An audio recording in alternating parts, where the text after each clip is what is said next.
Okay. So we're trying, now we're live on Facebook. Okay. So now that we're live on Facebook, there was some glitch before. I'm not sure why that happened, but there was a glitch before and we weren't live on Facebook.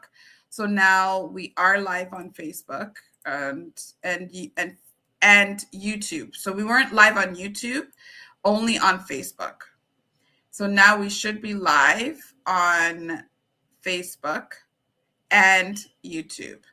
So this is what we're hoping. There we go. So here's the link. Oh man, this is so beautiful. This is so beautiful. I finally able to, with limited help. So I didn't have much help, and sometimes the help is great. It's just one of those things that you have to just do and you figure it out while you're doing it.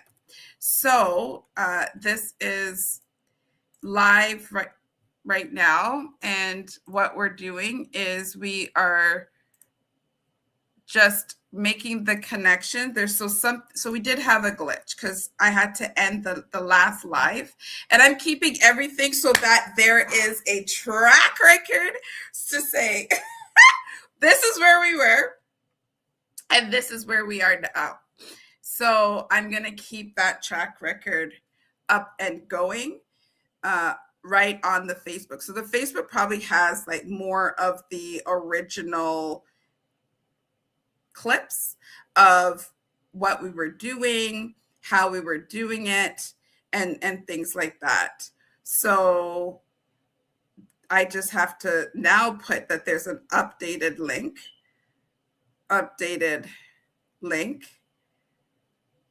and share that, because this is the one that is working.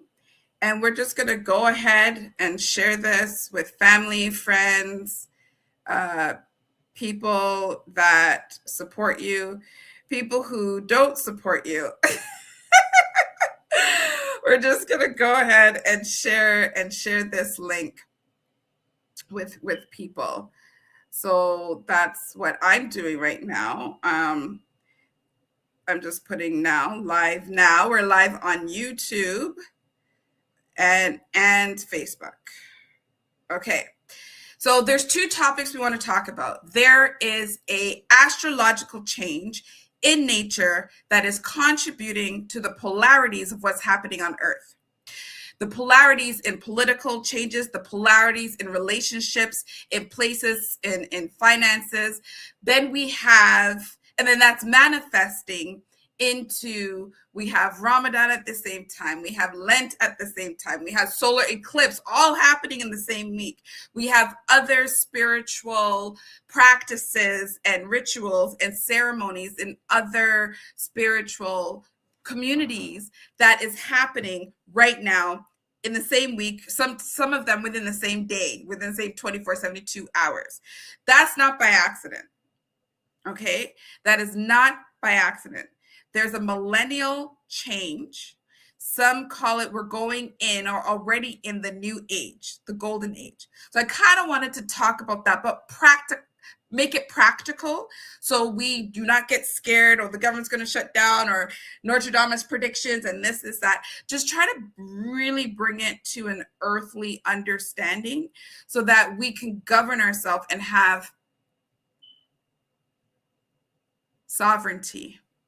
Yeah, and create that self-sovereignty within ourselves and sovereignty within our families, right? And support that vibration within our families. And the other topic, so our guest is actually not going to be able to make it, but our guest, he's a phenomenal, he's a therapist, life coach, master teacher, one of my elders. I wanted him to speak about that topic, but also touch on racism as it relates to Black children that's in school. So these are the two topics that we wanted to touch on today. and we're going to, I'm not going to speak about it as an expert per se, because I wanted our elder to come in and speak to it. What I will do is I'll touch on it so that when I have him on, we could actually have a full-fledged conversation where you can ask questions and all of that jazz. So I hope that this is going to be an opportunity to actually do some work here. Okay, so now we're just going to jump right into it. So let's talk about our children. It's Black History Month. I've been having conversations with family and friends, and even other professionals and other parents who are concerned about their children in school. And we have 8-year-olds that are suicidal, right? We have 9, 12, 13-year-olds that are not loving themselves, that are struggling with their self-esteem. Then we don't have the support of the system per se, right? So I was speaking to an elder a couple of years ago about this. This is a different elder. This is Elder Anania, and then the other one is Elder Derek. So one's male, one's female, or woman, man, I should say. And they always check me and, take care of me and guide me and love me. And I was having a conversation a couple years ago about the same topic and the mental state of our children and of youth and young people overall, but particularly our Black African Caribbean children.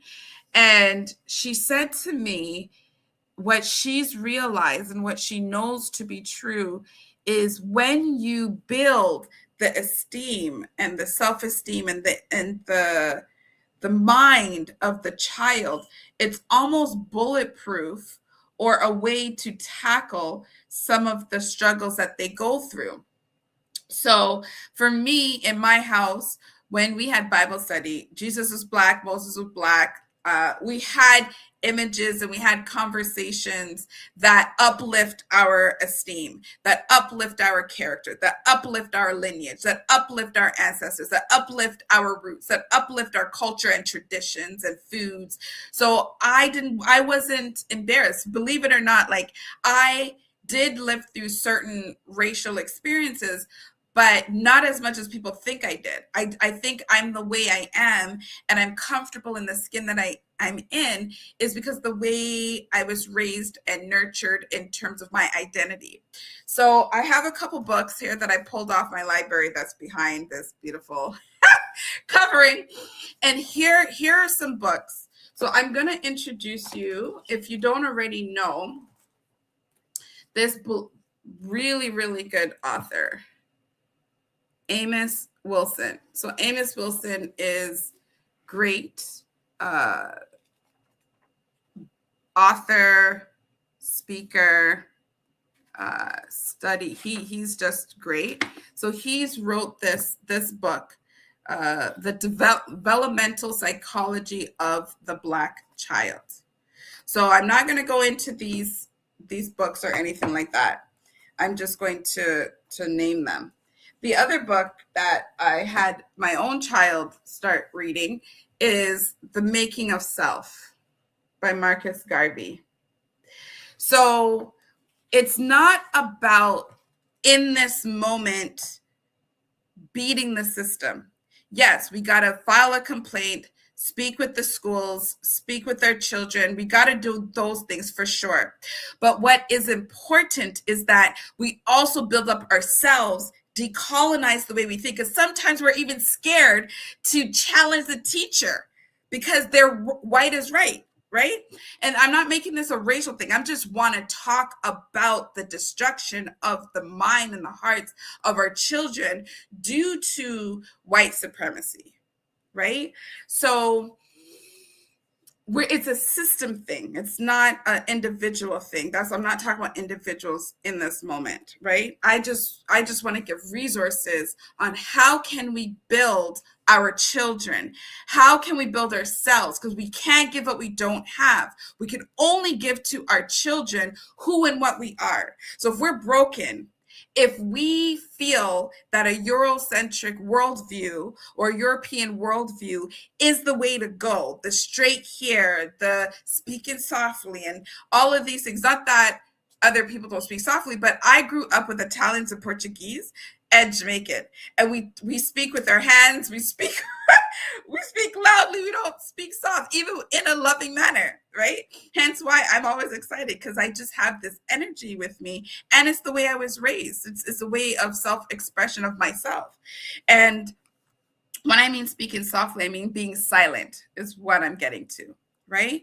And so these are some of the books. This is another book. My nephew actually just was reading this one yesterday. The Anansi Stories, right? This is from the Ashanti tribe, but they have one. I don't know if I have the one from Jamaica here, but they have the same stories in Jamaica, in the Caribbean too. These are some of the things that we want to start pulling into our house. Have images, have things so they can see themselves, because they go online, they don't see themselves. You go to the store and you see even the picture framework in the dollar store, you don't see yourself. It's important. Representation is important. So once we start building the esteem of our children, then, and yourself, because we kind of have to deal with ourselves. And I had to do that to help my child. I had to help myself that was governed by certain European worldviews. So I viewed the world from a European lens, which is dangerous because that's not the body I'm in. I needed to view the world from an African Caribbean lens. And then I realized that's why I love family so much. That's why I'm always thinking about the we and the us. That's why I am always about breaking bread, right? It's not just, oh, let's get together and have food. That's a DNA memory that is in me that says when I am communing with someone and we're going to be in a meeting, we're going to be breaking bread or having coffee, at the very least with some tea. So this is some of the things that we want to activate in our DNA. Activate in our DNA the memories of our grandmother, the memories of our grandaunt or our granduncles. How did we eat, right? We didn't have certain things around the dinner table because the dinner table is actually a safe space for children where their nervous system, depending on what's happening nowadays, everyone has phones, but the nervous system is actually calm. And when the nervous system is calm, the spirit or the energy of the child it feels more safe to rise up and have certain conversations. So even with my own biological mother, when we had dinner, that's when she found out what was happening at school, the good and the bad and what was happening, right? So there's certain things that is already in our DNA. And sometimes reading the Anansi story or reading about Marcus Garvey or this book, here's another book that I pulled out from my library, Awakening Natural Genius of the Black Child, Awakening the Genius. And it's again by Amos Wilson. These are great books to have in this world nowadays, right? And he talks about some great things, and he gives charts of high achieving Black children, conscious, the way they think, the way they feel, the way they do. So this is something that I would encourage, alongside making the proper complaints. If your children are going through anything at school, follow the protocols and the procedures, and if they don't have any, ask them why. But while we do that, most importantly, fortify yourself. Become self-sovereign, governing of self, of your mind, your body, your spirit, and emotion. And once you fill up yourself, then you pour into your children. So my own child called me this week and frazzled and upset and high, and this is like literally after I just meditated. I just did a really good breath meditation, and I was already like in Zen mode. And, my son or my child is, doing this, doing that, and saying this, saying that, and very upset. And I realized that my voice was very calming, calming, calming, calming, angry, and rightfully so. He has the right. I think everybody has the right to feel what they feel. But it was in my calmness. It's called mirroring. So when you're coaching or life coaching, you mirror where the person's at, then you switch where your position's at, so they start to mirror where you're at. And it just calmed my child's, or my adult child's, nervous system. So we as parents, if we are calm and we understand our triggers and we understand what upsets us and we understand the baggage we're carrying and we are addressing it and taking accountability for it, when we're doing that thing, as a byproduct, we support our children. As a byproduct, we support our families. As a byproduct, you support your communities. As a byproduct, you support people at work. As a byproduct, you support everyone in the world. One high vibrational person I don't know what hurts. I'm going to say I had a Hertz chart here. I have different charts here. At one positive vibrational person carries enough voltage to affect up to 1,000 people. And because of quantum physics, that the people that they impact doesn't even have to be in close proximity. They can be across the world. Hence, when the Buddhist monks are walking for peace, if you didn't check it out online, Google it. When they're walking for peace, I'm here bawling. I'm on the other side of the country or of the continent. And there's people from all over who are impacted on that because it's a vibration. A vibration is omnipresent. A vibration, a Wi-Fi signal, a satellite signal is instantaneous, is omnipresent. So are your thoughts and your feelings, okay? So the more we fortify ourselves and work on taking accountability for how we think, why we think, what we feel, how we feel. And then we start to take accountability to add action to that change, because that's where the change happens. It's not action. People think awareness is, oh, I'm aware that, I'm a narcissist, or my mother and father was a narcissist, or I'm aware that I have attachment issues. Awareness is not healing. Awareness is not change. Awareness is exactly what it is. You are now, you can see, right? And that's a part of it. And this is in my own, and I'm living this, because there's still parts of me that I'm still changing, that I still have to take action on, that I'm taking action on. And I thought I was taking action because I'm aware of it. So I'm not even I'm sharing my own stuff that I'm learning and shifting myself to the action. Think, feel, do, the doing. And I had to learn that parts of myself didn't even feel I was worthy enough to do this magnificent thing that's going to create such a greatness in my life. So then with that awareness, the new think, feel, do was self-love, self-appreciation. So I couldn't do the big things at first with certain things, because I had to do the small things. And that's just loving upon myself, being gentle with myself, being a friend to myself, being kind to myself. Then I can go and work on my diet, or work on, finishing this course, or whatever it is that I wasn't taking action on. Yeah.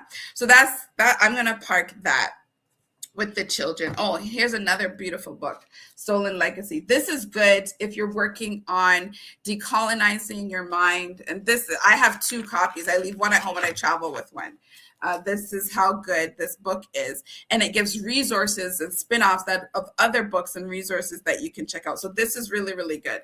And so I really use this as one of the foundational pieces to help me think like my DNA. I want to think like my ancestors before the trauma, before the Ma'afa or the cattle slavery, right? I want to start thinking like the kings and queens and the healers that's in my DNA, that's in my lineage, that's in my bloodline.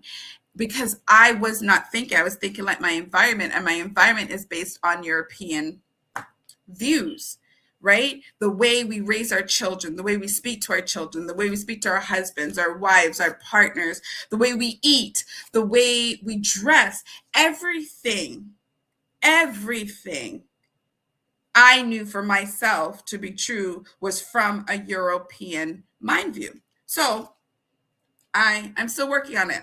And here's another book, Tikkums. I call this one Tikkums, Yorugu, by Mama Annie. Remember Annie, but I call her Mama Annie. Okay. All of these stuff you can YouTube and watch clips.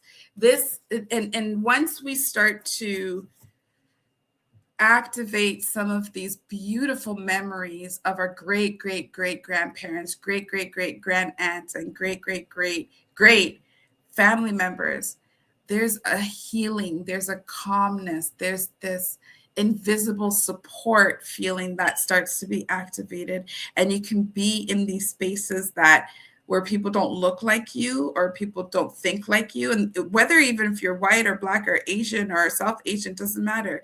Once you start to get into your family lineage, all of a sudden there's an esteem that comes up. And then there's a calmness.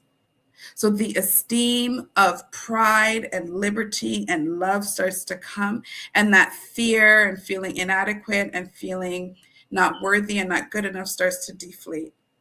So learning about your lineage actually brings forth self-confidence, self-esteem, self-worth, all of those things. Yeah. So that's what I wanted to touch on. And the last thing I wanted to touch on is this astrological change. I think I touched on it either at the beginning of this video or the last video that went wrong. And I'm going to fix that. I'm actually not sure. But sometimes when I decide to do something different and something good and something needed and something that I really, really want to do, sometimes what happens is the universe throws these unexpected things in my life to say, do you really want this? And so I realized that I'm thrown a little bit of hurdles to say, are you serious about this? Are you serious about showing up in the world? Are you serious about doing this work publicly online and sharing yourself and being vulnerable? Are you serious about sharing your lessons about bankruptcy, about feeling like not wanting to be here, of total loss and total gain and gaining it all back?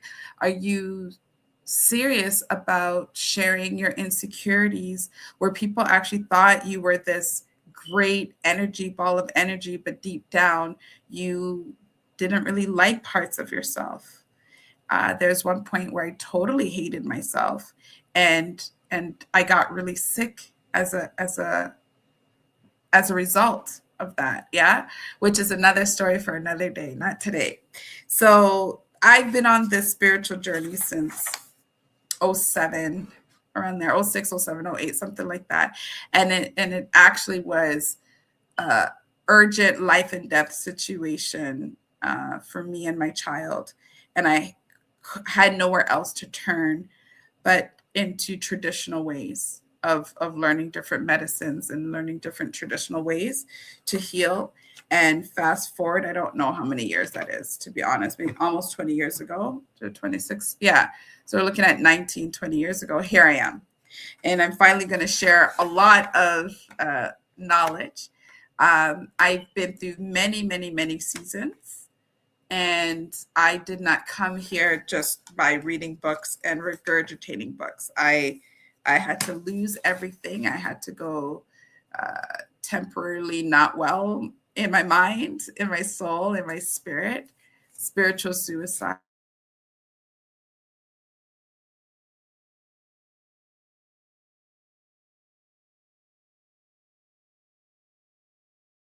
learning to shift. Okay, we just had a little glitch there.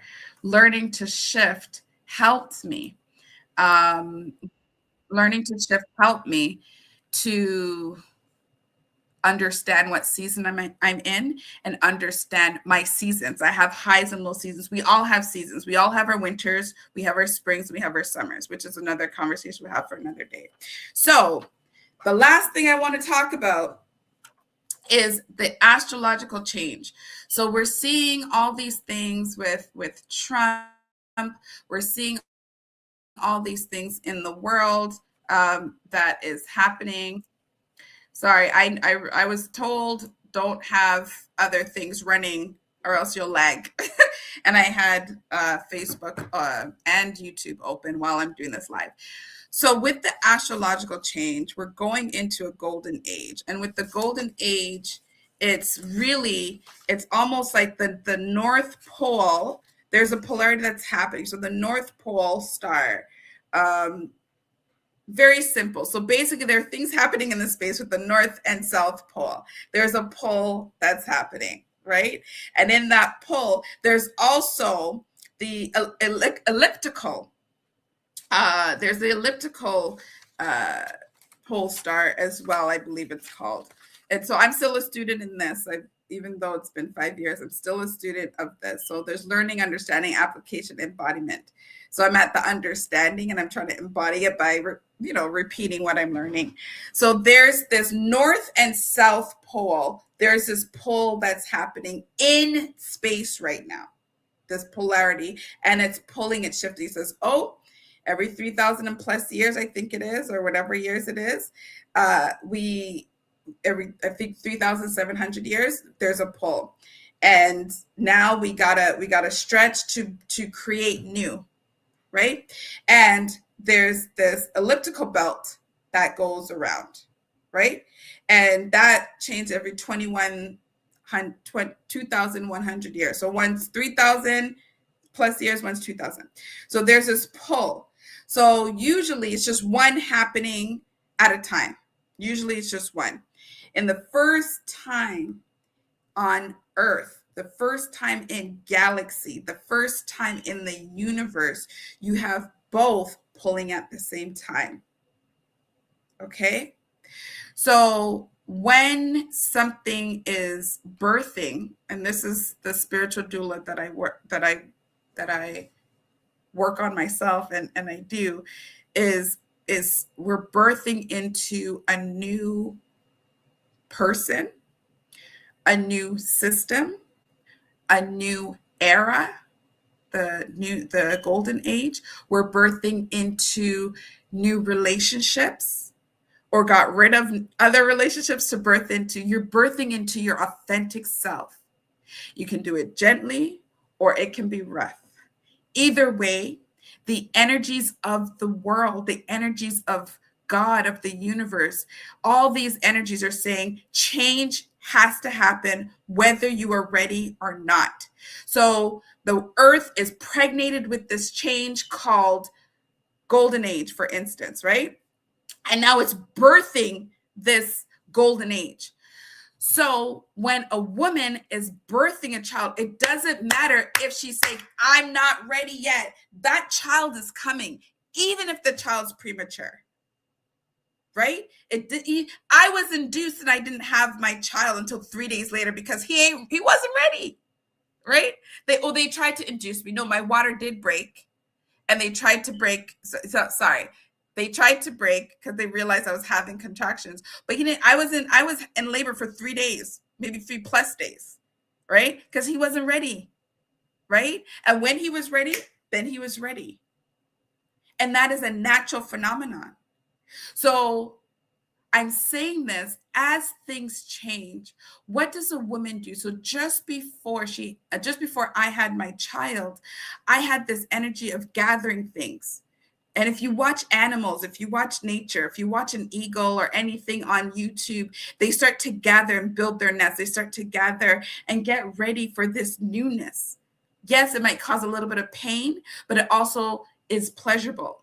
So we're going through this energy change in the world that is demanding change, that is demanding get ready, that is demanding be awake, that is demanding healing, that is demanding to change diet, that is demanding love, kindness, peace. This is what's happening. And this is how it's manifesting in real life. Without getting into the quantum science of things, I'm trying to break it down real simple for everybody today.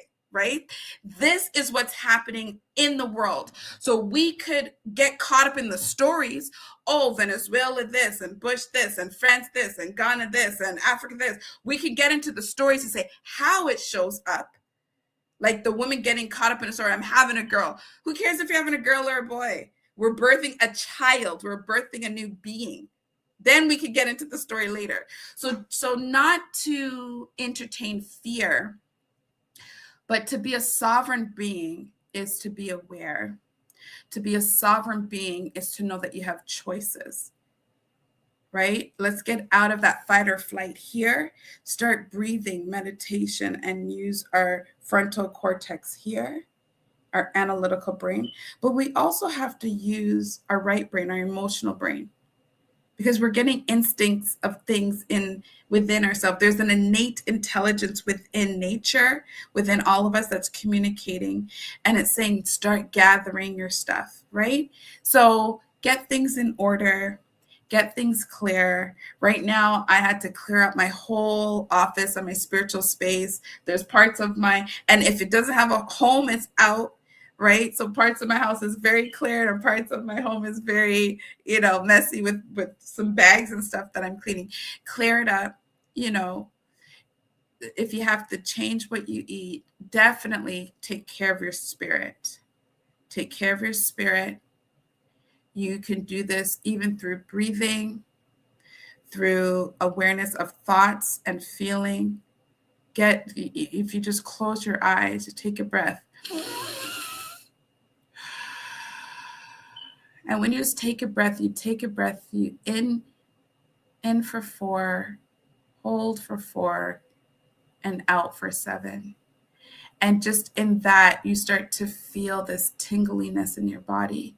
And you're like, what is it that I need to do right now when it comes to my finances? What is it that I need to do right now when it comes into my housework or my parenting or at work? And you'll be guided. You have an innate intelligence in you that's interconnected, that's omnipresent. Yeah. So that's it for today. That's the live chatting by myself today. Also, hopefully the Elder Derek, he could join us next week. Every single week. Enjoy your friends. We're getting it together, guys. Okay. My beloved people, we're getting it together. Okay. We're getting the YouTube and everything together.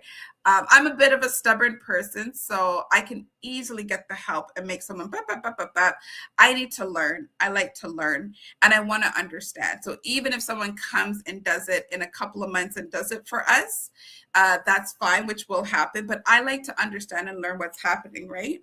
And that's just me. I'm just a stubborn person, or maybe it's the entrepreneurial part of me. So I send you love. I send you peace.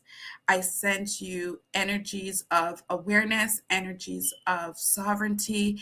Wellness is your birthright. It is your birthright to be well. It is your birthright to know yourself. It is a birthright to decolonize yourself. It's your birthright to crash and burn and rise like a phoenix. It's your birthright to set boundaries. It's your birthright to have love for people, to have peace. It's your birthright. So join me on my journey as I continue to live this out in real time. Some days I'm low, some days I'm high. I'm usually most high nowadays. I'm in a very new season. It may look like I'm the same to a lot of people who know me, but the last few months has been a new season, which I'll share some gems on the how. For me, my how did I do this? How did I get here? And what does it look like, sound like, feel like? Yeah. Namaste. Blessings to you all, and see you next week.